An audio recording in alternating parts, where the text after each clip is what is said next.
दोस्तों, चैनल पे नए हैं तो चैनल को ज़रूर सब्सक्राइब कर लें। स्टोरीज़ के पिछले एपिसोड्स ज़रूर पढ़ लें।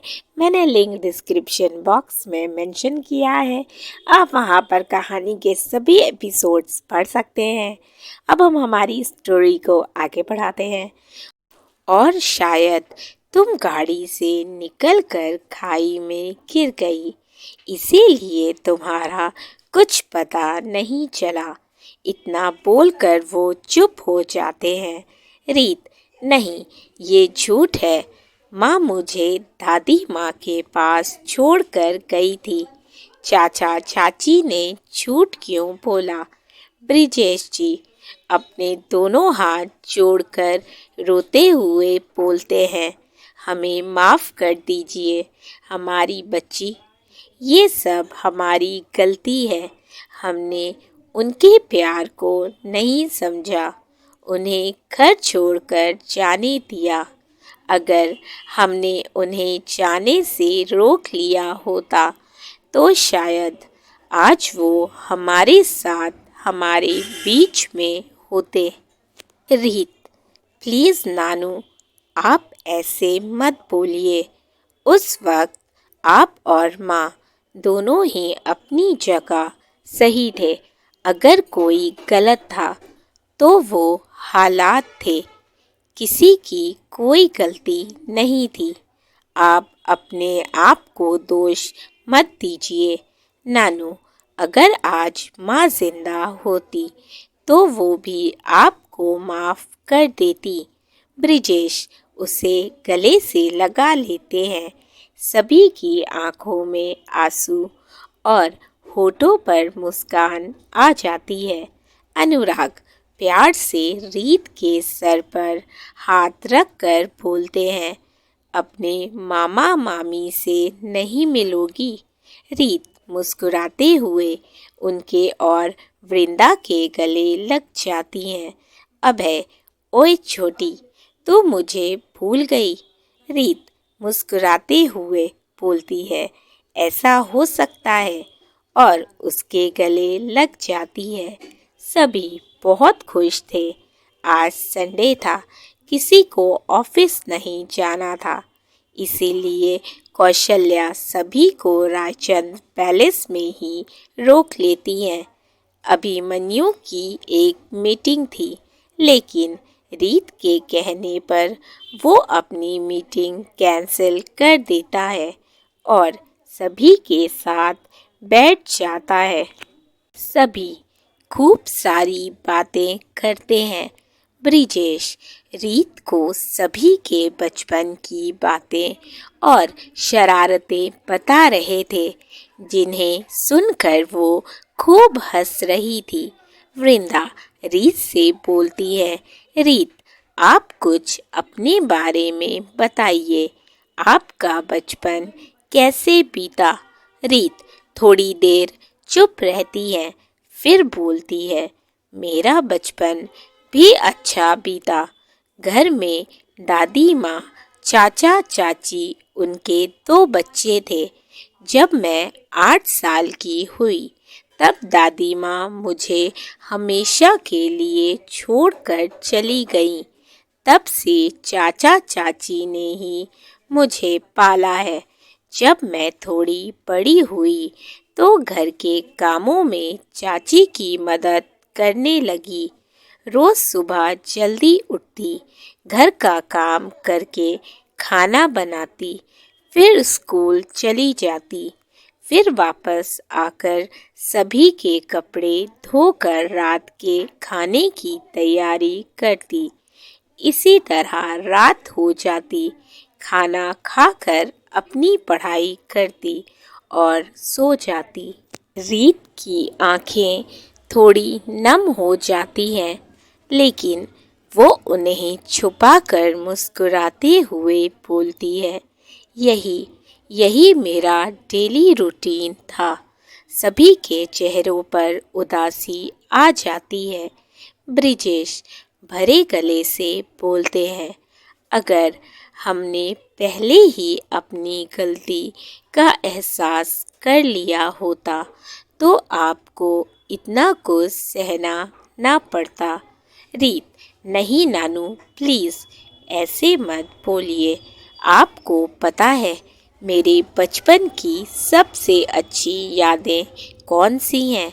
मेरी दोस्त पूर्वी की। पूर्वी मेरे बचपन की दोस्त है। पूर्वी सिर्फ मेरी दोस्त ही नहीं, वो मेरे लिए मेरी फैमिली की तरह है। आपको पता है जब मैं मुसीबत में पड़ती ना, तो वो बिल्कुल भाई बनकर मुझे प्रोटेक्ट करती, बहन बनकर मुझसे झगड़ा करती, और जब चाची कभी मुझे मारती या खाना ना देती, तो वो बिल्कुल माँ की तरह मेरी चोट पर मलहम लगाती और अपनी प्लेट से खाना खिलाती। और पता है आपको, कितनी ही बार तो वो मेरे लिए चाचा चाची से भी लड़ लेती। हम दोनों साथ में खूब सारी मस्ती करते थे। रीत की आंखों में आंसू आ जाते हैं। उसे पूर्वी की बहुत याद आ रही थी और साथ ही उसकी फिक्र भी हो रही थी, क्योंकि पूर्वी का कॉल नहीं लग रहा था। रीत चाय का बोल कर किचन में चली जाती है। अभिमन्यु बड़े ध्यान से उसे देख रहा था। वो किसी को कॉल करके कुछ कहता है और कॉल कट करके फ़ोन वापस अपनी जेब में रख लेता है। इसी तरह रात हो जाती है। सभी साथ में डिनर करते हैं। फिर ब्रिजेश, अनुराग, वृंदा और अभय बाकी सबसे और रीत से मिलकर शेखावत विला के लिए निकल जाते हैं। रीत अपने रूम की बालकनी में खड़ी चांद को निहार रही थी। आज वो बहुत खुश थी, क्योंकि आज उसे उसका परिवार मिल गया था। तभी अभिमन्यु रूम में आता है और उसे बालकनी में खड़ा देख उसकी तरफ बढ़ जाता है। अभिमन्यु पीछे से उसे अपनी बाहों में भरते हुए बोलता है, क्या सोच रही हो जान? रीत के दिल की धड़कन एकदम से बढ़ जाती है, क्योंकि आज से पहले कभी अभिमन्यु उसके इतने करीब नहीं आया था। आज पहली बार वो रीत के इतने करीब गया था। वो अपनी बढ़ी हुई धड़कनों पर काबू पाते हुए बोलती है, आज मैं बहुत खुश हूँ अभी। आज मुझे मेरा परिवार मिल गया और ये सब कुछ सिर्फ आपकी वजह से ही मुमकिन हो पाया है। अभिमन्यु उसके कंधे पर अपना चेहरा टिकाकर नासमझी से बोलता है, मेरी वजह से? पर मेरी वजह से कैसे? रीत वैसे ही मुस्कुराते हुए बोलती है, आपकी वजह से, क्योंकि मेरी ज़िंदगी में जो भी खुशियाँ हैं वो सिर्फ आपकी वजह से है। अगर आप मेरी ज़िंदगी में ना होते तो पता नहीं आज मैं कहाँ होती, शायद जिंदा भी होती या नहीं। अभिमन्यु तुरंत उसे अपनी तरफ घुमाता है और अपनी हथेलियों में उसका चेहरा भर कर बोलता है, कभी भी ऐसे मत बोलना, समझी? ये सारी खुशियाँ जो आज तुम्हारे पास हैं, ये सब तुम डिज़र्व करती हो। और सिर्फ यही नहीं, तुम दुनिया की सारी खुशियाँ डिज़र्व करती हो जान। रीत तुरंत उसके गले लग जाती है, तो अभिमन्यु भी कसकर उसे गले लगा लेता है।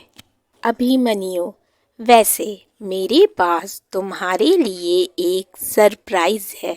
रीत एक्साइटेड होकर बोलती है, सरप्राइज? मेरे लिए क्या है?